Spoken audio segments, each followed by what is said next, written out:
안녕하세요. 항상 듣기만 하다가 처음 이 채널에 제 사연을 조심스레 보내봅니다.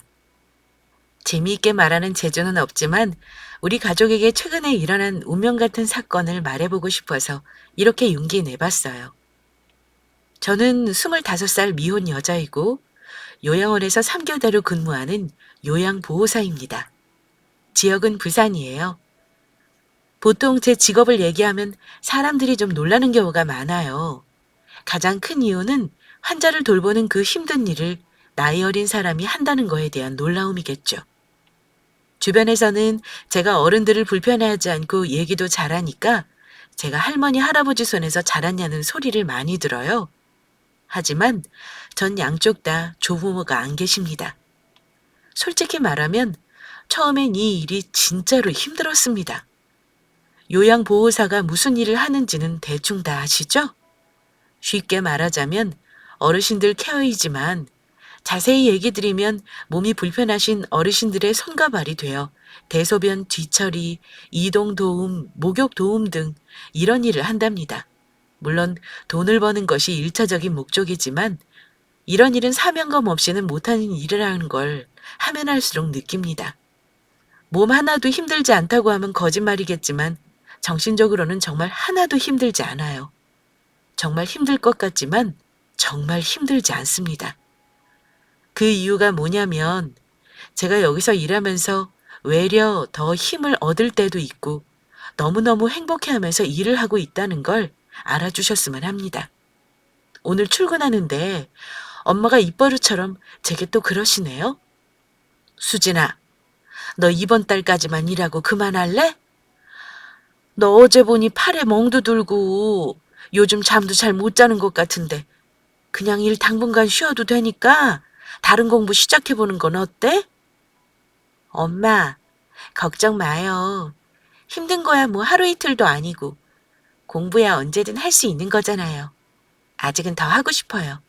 힘들면 엄마한테 제일 먼저 말할게요.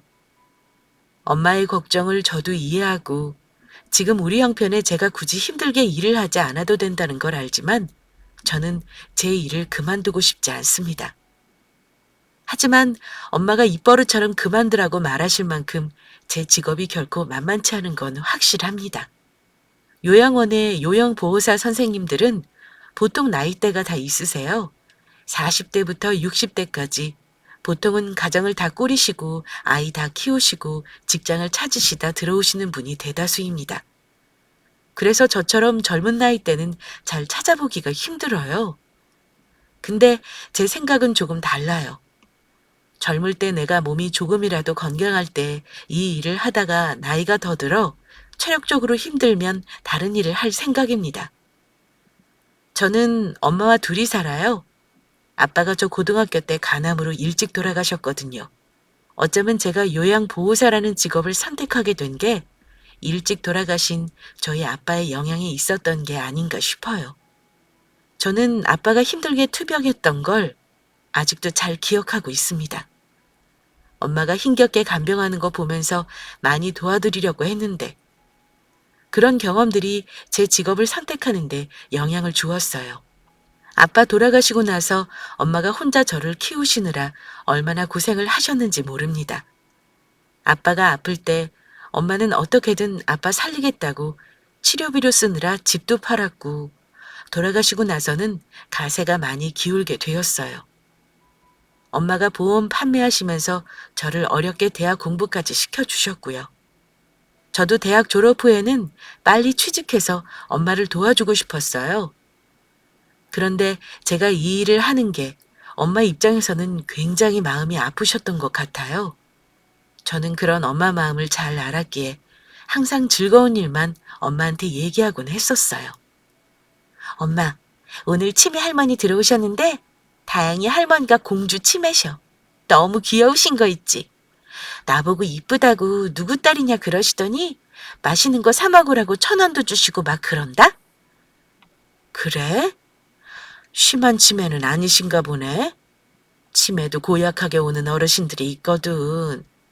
아이고, 우리 딸. 어르신들 대소변 지우고 수발하는 거 힘들어서 어째? 내가 좋아서 하는 일인데 뭐. 치매 어르신들은 좀 힘들지만 정신 맑은 어르신들하고 있으면 좋은 말씀도 많이 해주시고 그래. 오히려 내가 배우는 것도 많다니까? 제가 일 마치고 와서 있었던 일을 엄마에게 말하면 엄마는 재미있게 들으시면서도 가슴 아파하시기도 하셨어요. 하지만 제가 보람을 찾아가며 일하는 거 보시고는 다른 사람들한테 저 기특하다고 자랑도 많이 하셨고요. 제가 근무한 요양원은 규모가 제법 컸던 곳이에요. 요즘 요양원에서 학대받는 어르신들도 많다는데 그런 곳은 대부분 영세한 규모인 경우가 많아요. 규모가 큰 요양원 같은 경우 입소 비용도 만만치 않아 대부분 경제적으로 여유가 있는 분들이 거의 입소를 하는 경우가 많았습니다.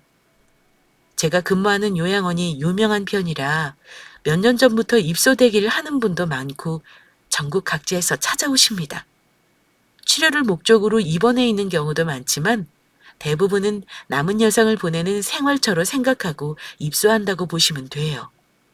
요양원이란 곳이 아무래도 어르신들이 계신 곳이다 보니 뜻하지 않은 일들이 많이 일어나기도 해요. 아기들은 한 번 아프고 나면 확 크고 어르신들은 한 번 아프시고 나면 확 안 좋아지신다는 말이 있죠. 정말 진짜입니다. 저는 아직 결혼을 안 했으니 아기가 없어 그 말의 뜻을 이해하지 못했는데 어르신들 보고 그 말을 실감했어요. 정말 어제 좋았던 어르신이 오늘 안 좋고 하루가 다른 경우가 많거든요. 어제까지 멀쩡하시고 나와 대화도 하셨던 어르신이 갑자기 오늘 돌아가신다든지 또 저를 딸이나 가족으로 착각하기도 하고 때로는 얌전했던 어르신이 갑자기 폭력적으로 돌변하기도 하고 그렇습니다. 제가 요양보호사로서 직접 눈으로 보니 치매는 정말 무서운 병입니다. 아무리 경증이라 하더라도 가족들이 집에서 감당할 수 있는 병이 아니에요. 그런 어르신 보면 가끔 정말 마음이 많이 짠할 때도 많아요. 내가 낳은 자식도 못 알아보고 내가 사랑하는 남편 얼굴도 모르고 누군지 모르거든요. 몇 달 전에 남자 어르신 한 분이 치매로 입소했었는데 그 어르신은 집에서 할머니에게 폭력을 자주 휘둘렀었고 마음에 들지 않으면 무조건 밥상부터 엎었다던 어르신이었다고 해요. 처음에는 근무하시는 선생님들한테도 장난이 아니었습니다. 너 인연 죽여버린단! 나 건들지 마! 하면서 난리치는 건 기본에 세상 처음으로 정말 그렇게 심한 욕 처음 들어봤었어요. 반면 멀쩡하실 때 성품이 온순하셨던 분들은 치매도 예쁘게 오는 것 같아요. 이런 어르신들은 사람들을 막 힘들게 하는 그런 치매가 아니라 본인 침대 위에서 노래 부르고 하루 종일 걸어 다니고 어쩔 때는 누가 오기로 했다며 혼자 화장도 하시면서 다른 어르신 방문하는 모든 이들을 손녀 사위 딸 등으로 알고 계십니다. 그런 예쁜 공주 치매에 걸린 할머니가 한 분 계셨는데 아이고 이쁘다. 누구 딸이고? 하고 매일 보는데도 처음 보는 것처럼 항상 물어보시곤 했어요. 그럼 저는 저희 엄마 이름을 말하며 네 할머니 저는 김정순 여사님 딸이에요. 하고 대답해 드립니다. 그럼 그래 나도 딸 있는데 둘이던가 셋이던가 꼬마 이름이 생각이 안 나네 하시면서 활짝 웃으십니다. 제가 기저귀 갈아드리거나 옷 갈아입혀드리면 가끔 사탕이나 껌 같은 간식을 쥐어주기도 하고요. 정말 귀엽죠? 어르신들은 한 가지 공통점이 있어요. 이런 말 들어보신 적 있나요? 아기로 태어나서 아기가 되어 죽는다라는 말이요. 옆에서 보면 정말 사실이라는 걸 알 수 있습니다. 어르신들이 아기 같다는 게 아니라 뭔가 동심으로 돌아가는 과정이 있다고 해야 할까요? 그런 모습을 보고 있으면 젊은 저도 많은 생각을 하게 되고요. 어르신들의 죽음을 보면 그 앞에서 참 겸허해지기도 합니다. 저는 요양보호사로 근무한 지 2년밖에 안 된 햇병아리지만 제가 돌봐드렸던 어르신들은 아직 하나도 잊지 않고 기억이 생생하답니다. 저한테 따뜻하게 해주셨던 어르신의 경우 더욱 잊기가 힘들고요. 그러다가 제가 인생에서 가장 잊을 수 없게 된 어르신을 만나게 되었어요. 제가 한 1년쯤 일했을 때였는데요. 저희 신입으로 들어오셨어요. 그분은 75세셨는데 아내도 이미 돌아가시고 자식도 없다고 하시더라고요. 그 어르신이 처음 입사하실 때 동료 어르신이 이러시더군요. 오늘 새로 오신 할아버지 있지? 그분이 이 동네에서 아주 알아주는 부자라나 봐. 해운대 쪽에 아파트도 몇 채 있고. 왜 우리 다니는 병원 있잖아. 그 건물이 그 어르신 거라는 소문이 있어. 진짜 넘사벽이지? 근데 가족이 없으시다네? 네. 풍채도 좋으시고 보통 분 아니신 것 같던데. 안타깝네요. 아유, 그 많은 재산 있으면 뭐래? 다 늙어서 아프면 써보지도 못하고. 자식들이나 있으면 다행인데 참 안 됐어. 그렇지? 어르신 나름대로 생각이 있으시겠죠. 그런 소문을 들어서인지 뭔가 다른 분들과 풍기는 느낌이 다르기도 했어요. 처음 인상은 약간 무섭게 보이는 어르신이었는데요. 돌봐드리면서 보니 할아버지는 표정이 없으셔서 그렇지 엄청 유머러스하고 똑똑한 분이셨어요. 아프신 몸이지만 눈빛은 살아있다고 하면 이해하실까요? 교대 근무를 하니까 어느 날은 낮에 돌봐드리기도 하고 밤에 돌봐드리기도 하면서 할아버지와 자연스레 대화도 많이 하게 되었죠. 할아버지는 치매가 아니라 투병하시던 암과 노인성 질환으로 입소하신 분이셨기에 정신은 정말 말짱하셨는데요. 가끔 제 고민 같은 거 얘기하면 진짜 잘 들어주셨습니다. 본인의 경험이나 들은 얘기 주변 사람 얘기해주면서 교훈이나 진지한 얘기 해주시는데 진짜 하나같이 주옥 같은 말씀들이었어요. 거기서 일하는 다른 선생님들에게도 점잖게 대하시는 분이었는데 저한테는 유독 더 손녀한테 하듯 다정하신 할아버지셨습니다. 다들 그 어르신을 김 할아버지라고 불렀는데요. 김 할아버지는 종종 제 얼굴을 이상하리 마치 빤히 보시며 이렇게 말씀하시곤 하셨어요. 이 선생 보면 꼭 잊지도 않은 내 손녀 같아. 우리 딸이랑 너무 닮아서 볼 때마다 그런 생각이 들지 뭐야. 할아버지, 딸 있으세요? 지금 어디 계세요? 하고 물으니 할아버지가 슬픈 표정을 지으시면서 우리 딸, 내 마음속에 있지. 이러시는 겁니다. 저는 할아버지의 대답을 듣고 뭔가 사연이 있다는 걸 알고 더 이상은 묻지 않았고요. 그 뒤로 저는 왠지 모르게 할아버지에게 마음이 쓰이더라고요. 괜히 2번 들여다볼 거 3번, 4번씩 챙겨드리게 되고 그랬습니다. 한 번은 요양원에서 어르신들 생일 파티를 했는데요.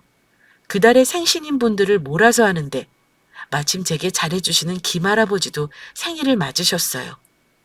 그런데 어르신들 생신잔치를 할 때면 얼마나 귀여우신지 모릅니다.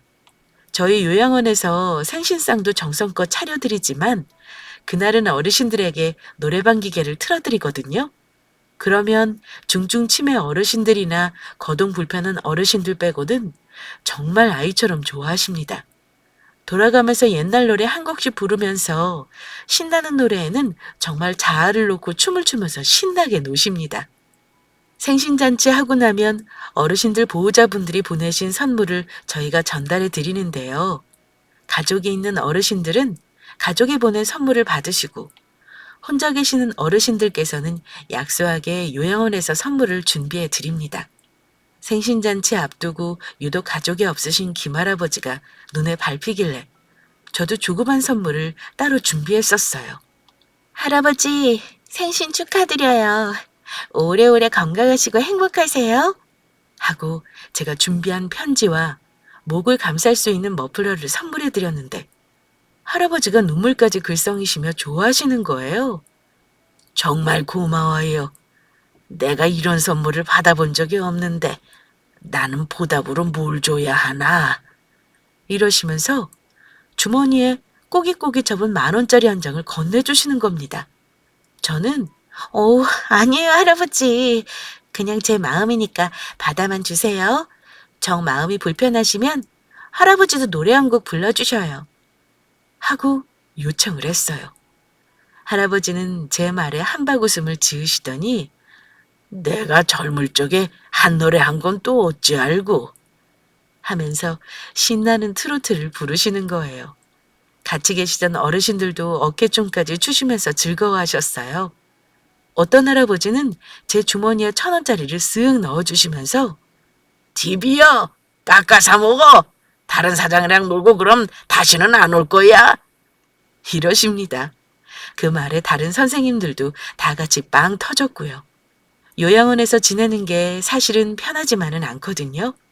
치매 환자들이 많다 보니 스펙타클한 일들이 정말 많지만 가끔 저렇게 생신잔치나 소소한 이벤트를 통해 어르신들이 즐거워하는 걸 보면 참 보람을 느낍니다. 유독 저를 이뻐하셨던 김할아버지는 특히 화투 치는 걸 되게 좋아하셨어요. 그런데 화투는 혼자 치는 게 아니잖아요. 가끔 어르신들이 옹기종기 모여 화투를 치게 해드리는데 어르신들이 가지고 놀기 좋게 일반 작은 화투보다 두세 배 큰 손바닥만한 어르신용 화투가 있어요. 정말 신기한 게 치매가 있는 어르신도 이상하게 화투를 칠 때는 멀쩡한 어르신처럼 행동합니다. 김할아버지가 어르신들 중에서 제일 총기가 낭낭하시다 보니 거의 매일 이기는 걸 도맡아 하셨는데요. 가끔은 저도 같이 껴서 치곤 했어요. 치매 어르신들하고 놀면 정말 버라이어티한데요. 어르신들은 했던 거 또 하고 한 말 또 하고 본인이 했던 행동, 말을 기억 못하고 자꾸 반복하십니다. 그런데 제가 가끔 화투패를 유리하게 속여도 잘 모르십니다. 그런데 얼마나 또 기가 막히게 화투를 치시는지 가끔 제가 밑장 빼다가 걸리면 막 화를 내시면서 이러십니다. 젊은 사람이 할매를 속이면 못 써. 노인네들 속이면 천벌받아. 아유, 제가 뭘 속였다고 그러세요. 봐요, 봐요, 할머니. 제가 이겼죠? 하고 잡아떼면 방금 전까지 화내셔놓고 또 금방 까먹으십니다. 그런데 김할아버지는 제가 속임수 쓰는 거 다 보시면서도 껄껄 웃으시면서 즐거워하셨어요. 제가 막 할머니를 껴안고 애교 부리면서 손녀랑 화투 치는데 당연히 져주셔야지. 이러면 웃으면서 같이 껴안아 주십니다. 아이고, 그럼 우리 손녀인데 내가 져주고 말고 이러십니다. 제가 장난스럽게 그럼 손녀가 이겼으니까 용돈 좀 주셔야죠. 이러면 네 내 손녀 아니다. 저리 가라. 오늘 처음 보는 처자구만. 이러시면서 깔깔 웃으십니다. 제가 화투판에서 이기면 김할아버지는 당신이 이긴 것처럼 기뻐하시고 저한테 맛있는 거 사 먹으라고 용돈을 쥐어주시곤 했어요. 그럼 저는 할아버지 눈앞에서는 맛있는 거 사 먹을게요. 고맙습니다. 하고 넙죽 받았다가 나중에 슬쩍 할아버지 주머니에 다시 넣어드리곤 했습니다. 또 할아버지는 유머 감각도 있으신 분이셔서 제가 하는 장난에 가끔 맞장구도 쳐주셨는데요. 한 번은 치매 어르신 한 분이 복도에서 갑자기 혼자 허리 굽히고 바닥에서 막 뭘 줍고 계시는 거예요. 원래 치매 증상 중에 환청도 있고 환시가 있거든요. 환청은 이상한 소리 들리는 거고 환시는 헛것 보는 건데 그때 그 할머니는 환시 증상이 좀 심한 할머니셨어요. 하도 열심히 뭘 줍고 계시길래 제가 물어봤죠. 할머니, 여기서 뭐 줍고 계세요? 고사리가 천지백갈이다. 니도 얼른 주워, 응? 너무 많다, 너무. 집에 가서 말려놓아야지. 그 말에 저도 줍는 신용을 하는데 마침 옆에 김할아버지가 계시길래 그랬죠. 와, 할머니, 진짜 많네요. 이런 데를 어찌 찾았대요? 할아버지, 할아버지도 얼른 주워가세요. 하니 할아버지가 껄껄 웃으면서 같이 허공에서 뭔가를 주우시는 겁니다. 지나가던 할머니가 저희를 보더니 한마디 하시더라고요. 아이, 미친년. 옆에 있다가 같이 미쳤나? 거기 뭐가 있다고 그 난리를 치고 있노? 하시길래 할아버지가 옆에서 맞장구 치며 할머니도 여기 와서 같이 주웁시다. 지나가다 보니까 여기 고사리 밭이네. 하고 받아치셨어요. 그 말을 들은 할머니가 혀까지 차시며 나이도 젊은 아가씨가 고마 벌써부터 미쳐가지고 정신 나갔나? 단체로 아주 정신 나갔구만.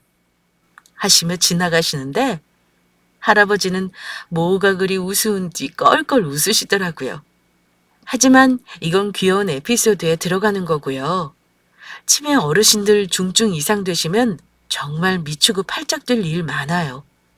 치매 걸리면 인지 능력이 많이 떨어지는 건 알고 계시죠? 인지 능력 저하로 인해 저렇게 망상 증세도 생기고 또 심하게는 대소변 뒤처리가 스스로 안 되시고 그렇습니다. 처음에 저는 어르신들 대소변 뒤처리 해드리는 게 참 힘들었는데요.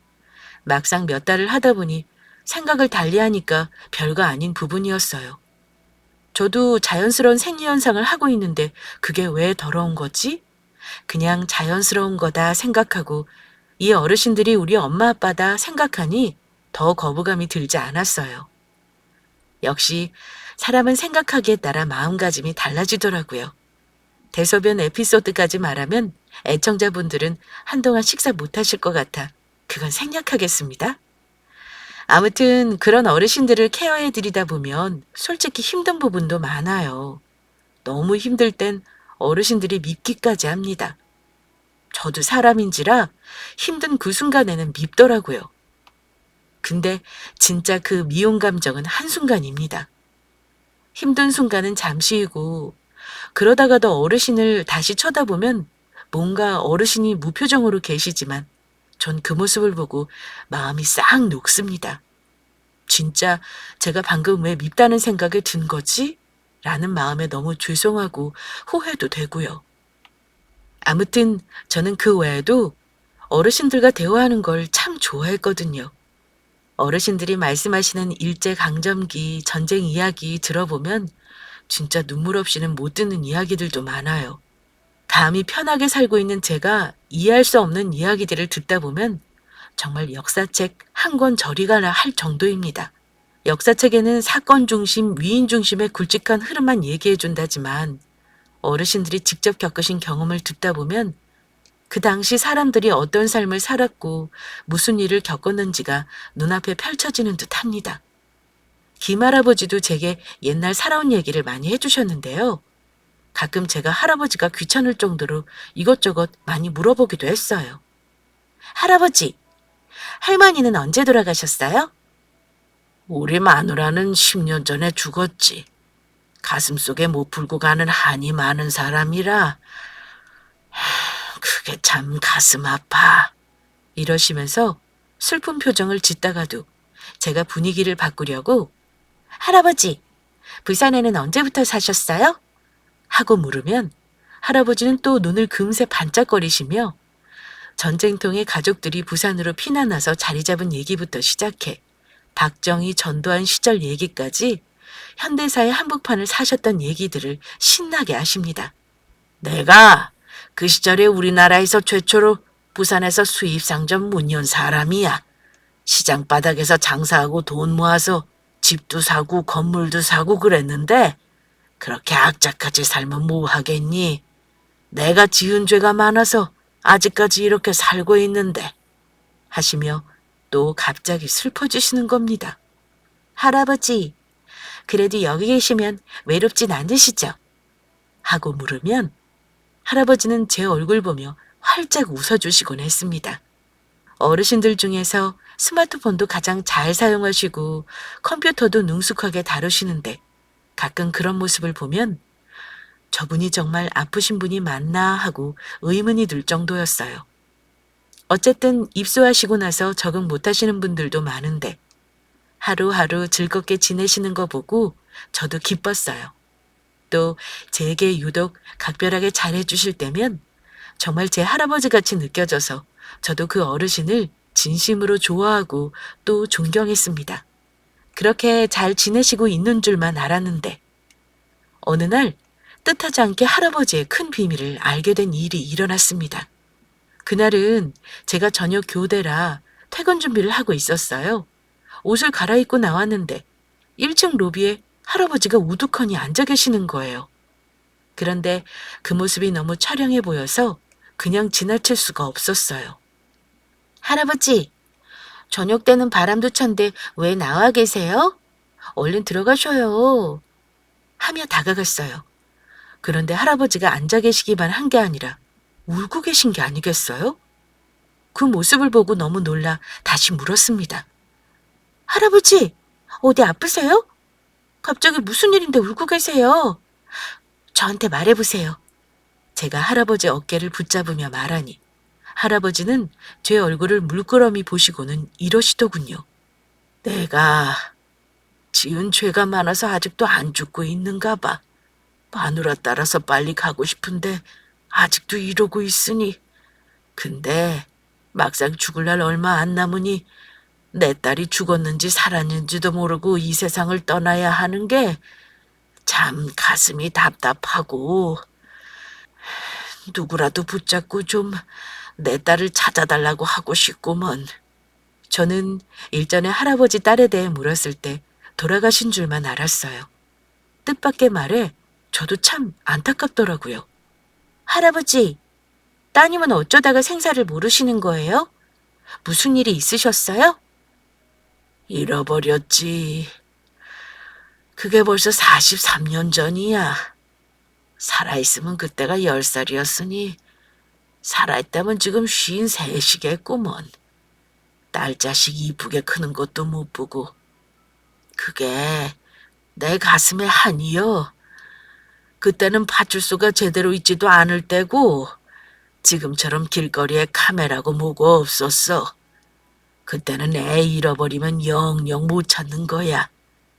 어디 섬 같은 데 팔려가고 그런 경우가 많아서 포기하는 사람도 많았어. 앵벌이 돼서 돌아오면 다행이었지. 따님을 잃어버리신 거예요? 아이고, 어쩌다가 그러셨어요. 할아버지의 사정을 들으니 저는 왠지 할아버지의 일이 남일같이 생각되지 않았습니다. 왜냐하면 저희 엄마도 어렸을 때 부모님을 잃어버리고 고아로 자라신 분이었거든요.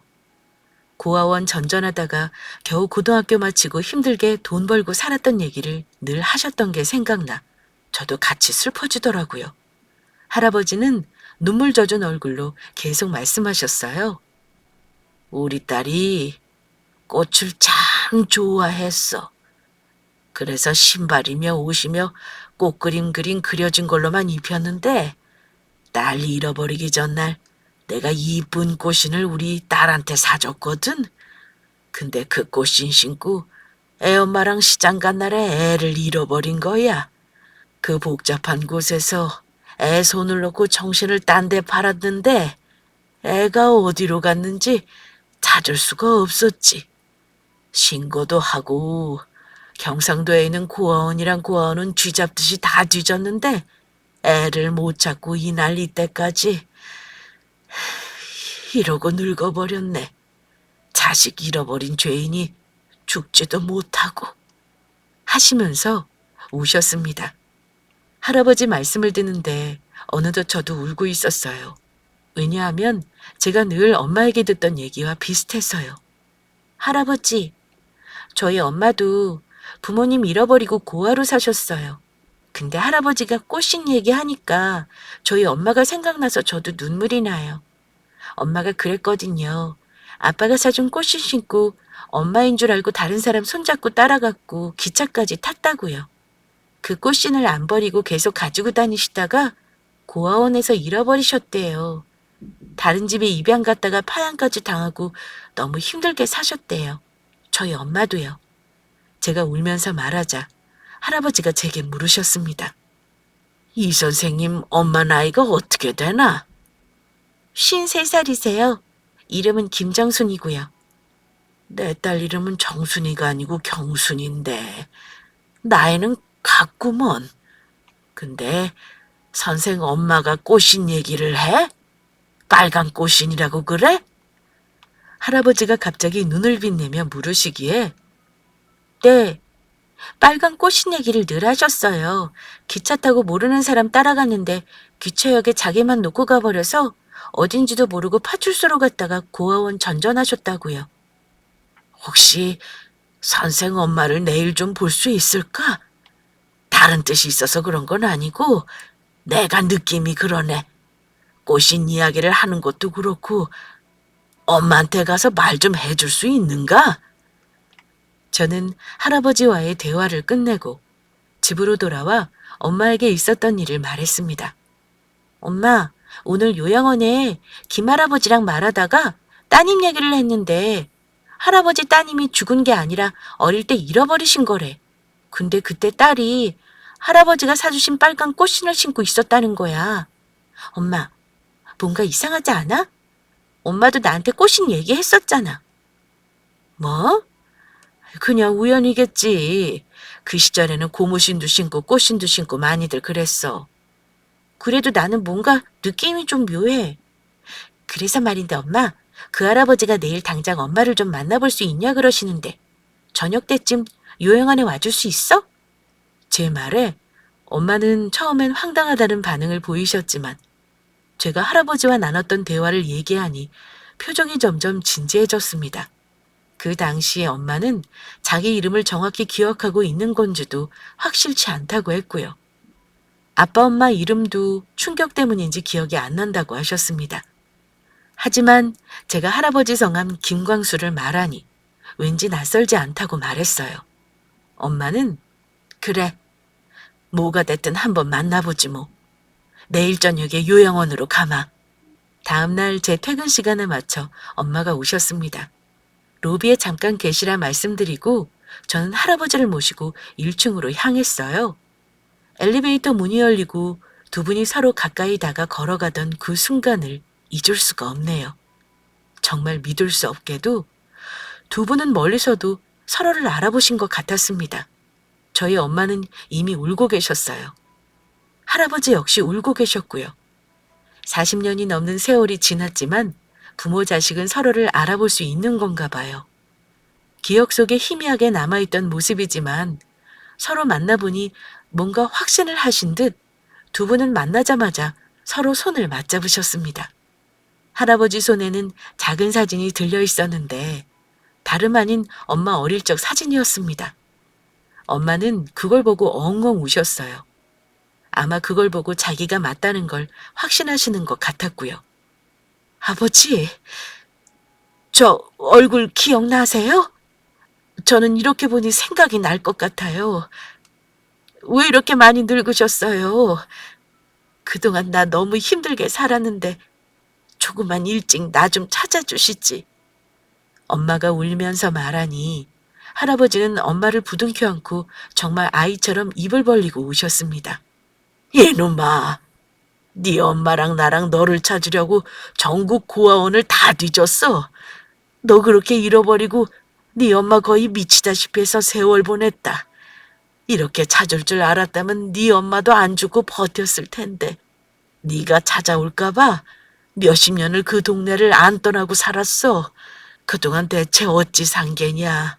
응? 그럼 이 선생이 내 손녀요? 어쩐지 처음 봤을 때부터 나는 딱 네 어릴 적 얼굴이 떠오르더라니. 핏줄 당긴다는 말이 정말 맞나 보구나. 할아버지는 제 손을 꽉 잡으시면서 눈물을 흘리셨습니다. 이게 정말 있을 수 있는 일이에요? 정말 말도 안 돼. 어떻게 이런 일이 있어요?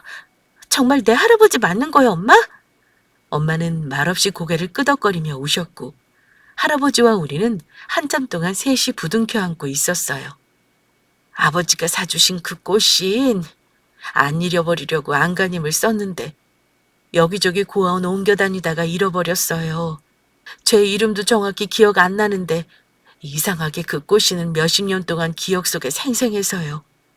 입양 갔던 집에서 파양당하고 나서는 저 18살 때까지 고아원에 있으면서 정말 너무 힘들었어요. 그래도 좋은 사람 만나 결혼해서 애 낳았는데 애 아빠가 잘못되는 바람에 이날 이때까지 이렇게 힘들게 이렇게 만나게 꿈만 같아요, 아버지. 그래, 그래. 이제 이렇게 만났으니 얼굴 실컷 봐야지 않겠니? 우리 소녀딸이 누굴 닮아 이리 착한가 했더니 내 핏줄이라 그런 거구만. 젊은 사람이 이런 일 하는 거 쉽지 않은 건데 이렇게 우리가 만나려고 그랬나 보다. 아이고, 이 기특한 것. 할아버지와 엄마는 한참 우시면서 엄마 얘기와 예전 살던 동네 얘기를 나누셨습니다. 엄마가 그때 다른 사람 치맛자락을 잡고 따라가지만 않았어도, 기차역에서 기차를 타지만 않았어도 이런 긴 세월을 건너뛰어서야 만나는 일은 없었을 텐데 너무나 안타까웠고 지나온 세월이 참 무정하고 슬펐습니다. 엄마가 젊었을 적 부산으로 돌아와 직장을 다니고 여기서 자리를 잡은 것이 하늘의 뜻이었나 싶었습니다. 저는 종교가 없지만 이런 믿을 수 없이 기적 같은 일을 겪고 나니까 정말 하느님의 뜻이라는 게 있는 건가 하는 생각도 들었고요. 그 후 형식적이지만 엄마와 할아버지는 유전작업사를 하셨고 일주일 후 정확히 친자가 맞다는 결과지를 받아보셨습니다. 제 삶도 그 뒤는 완전히 바뀌었어요. 저희 일이 동네에 소문이 나면서 지역 소식지에 사연이 실리기도 했고요. 무슨 일간지인지 신문사인지 인터뷰 요청도 받았지만 그건 거절했습니다. 엄마는 할아버지를 집으로 모시기를 원했습니다. 할아버지가 치매가 있는 분도 아니셨고 남은 여생은 가족들과 함께 보내기를 원하셨거든요. 아버지, 이제 요양원 계시지 말고 저희 집으로 가요. 제가 모실게요. 엄마 말에 할아버지는 처음에는 거절하셨습니다. 아무리 그래도 아픈 사람 집에서 돌보는 거 힘들어서 안 된다. 나는 걱정 말고 그냥 살던 대로 살면 되는 거야. 나는 이제 죽어도 더 이상 바랄 게 없는 거 알잖니? 그저 자주 와서 얼굴만 보여주면 된다. 하지만 엄마는 계속 고집을 부리셨어요. 남은 시간 정말 재미나게 지내자고 하고 싶은 거 다 하고 싶다고요. 결국 할아버지는 저희 집으로 모시게 되었는데 반년 정도를 같이 계시다가 병이 깊어지셔서 호스피스 요양원으로 다시 들어가게 되셨어요. 할아버지는 저희와 같이 생활하는 동안 단 한 번도 얼굴을 찡그린 적이 없었습니다. 멀리는 못 가지만 할아버지 모시고 가까운 곳으로 여행도 가고 맛있는 것도 먹으러 가고 정말 원 없이 가족놀이를 한 것 같아요.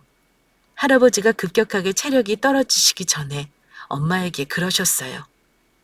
내가 재산을 전부 기증하고 가려고 했는데 이렇게 너를 만났으니 너랑 우리 손녀한테 주고 가야겠어. 유언장 수정해야 하니 서류를 다 정리해야겠다. 아버지, 저는 아버지 이렇게 만난 것만 해도 감사한데 저한테 왜 이렇게 꿈만 같은 일이 일어나는지 모르겠어요. 네가 착하게 살아 그런 거지. 그동안 고생했으니 이제는 딸내미랑 좀 편안하게 살아. 그게 내 마지막 소원이구나. 할아버지가 입소하실 때 소문은 사실이더라고요.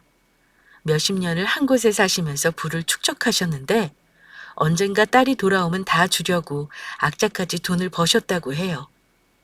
할아버지는 엄마를 잃어버리고 나서 자식도 더 안 낳으시고 엄마 찾는 것만 집중하셨다고 합니다. 할머니 역시 거의 정신이 나가다시피 한 채 몇십 년을 버티시다가 결국 10년 전에 중증으로 돌아가셨다고 합니다. 다른 가족이 없는 할아버지는 이미 유언장을 작성해 놓으셨는데 저에게 상속해주기 위해 전부 다시 정리하셨습니다. 할아버지를 만난 것도 신기하고 고마운데 재산까지 상속해 주신다니까 솔직히 좋았습니다. 누구보다 엄마가 힘들게 산 거 알고 있기에 저보다는 엄마가 편해진다는 생각이 기뻤어요.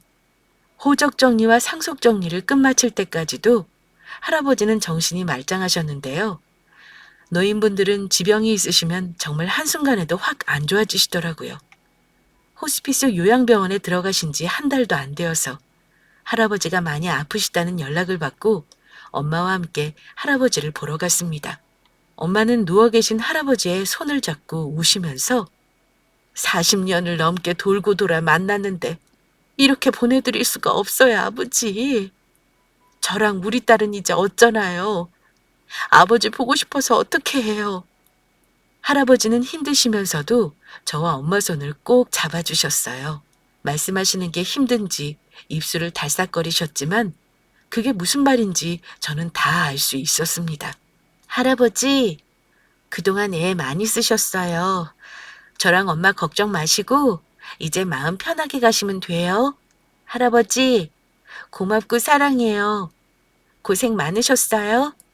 엄마는 할아버지의 멀어지는 의식을 붙잡으려 하셨지만 저는 할아버지를 안심시켜드리고 편안히 보내드리고 싶었습니다. 할아버지는 제 얼굴을 한번 보시더니 이내 편안한 얼굴로 눈을 감으셨어요. 옆에 계시던 수녀님은 계속 기도를 해주셨는데 할아버지 눈 감겨드리면서 이제 마지막 여행 가셨다고 하시더라고요. 그제야 저도 참았던 울음이 터졌습니다. 그냥 할아버지도 너무 가엾고 엄마도 너무 가여웠어요. 1년만 일찍 만났더라면 추억을 더 많이 만들었을 텐데 할아버지가 조금만 버텨주셨다라면 얼마나 좋았을까. 많이 허락되지 않은 시간이 아쉽고 슬펐습니다. 그렇게 할아버지 보내드리고 1년이 지났습니다. 올 추석에 할아버지 모신 납골당에 인사드리러 엄마와 갈 계획이에요. 저는 아직도 요양보호사 일을 하고 있고요. 할아버지가 물려주신 재산의 일부는 엄마와 상의해 사회복지재단에 기부했습니다. 그게 맞는 일이라고 생각했어요. 엄마가 이제는 건강이 많이 안 좋아지셨는데 힘든 일을 안 해도 돼서 저는 너무 좋답니다. 이게 다 할아버지를 뒤늦게 만난 복이겠죠? 저는 이 일을 아직 5년 정도는 더 할 생각입니다. 아직까지는 너무 보람차고 재미있거든요. 일을 충분히 배우고 나중에 제 엄마가 나이가 드신다면 요양원이나 요양병원에 보내지 않고 제가 모시려고요. 그리고 제게 일어난 이 기적 같은 일을 잊지 않고 앞으로 저보다 힘들게 살아온 분들 도와주며 살겠습니다. 제 사연은 여기까지입니다. 감사합니다.